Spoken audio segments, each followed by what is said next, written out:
എടാ NDMA കൊണ്ടുവന്ന് എൻ്റെ വീട്ടിൽ വേണമെങ്കിൽ കുറച്ചെടുത്ത് വെക്ക്, ഇവിടെ വെച്ചിട്ട് എന്നെ നോക്കിയിരിക്കട്ടെ, ഇങ്ങനെ ഇരിക്കട്ടെ, എത്ര ദിവസം വേണേലും അതവിടെ ഇരിക്കും, അത് ചീഞ്ഞു പോവും.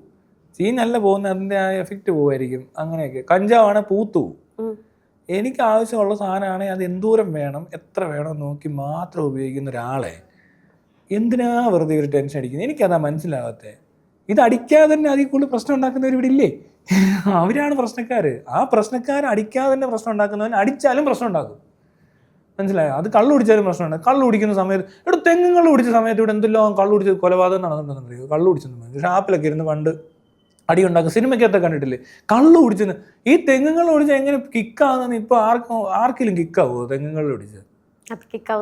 പക്ഷെ അതാ പറഞ്ഞത്, അതിനൊരു പ്ലാസിബോ എഫക്റ്റ് ഉണ്ട്. ഇത് കള്ളാണ് കുടിച്ചിരിക്കുന്നത്. പിന്നെ കള്ളു കുടിച്ചതിൻ്റെ പേരില്ല, മദ്യത്തിൻ്റെ ലഹരിയിലാണ് സാർ സംഭവിച്ചത്.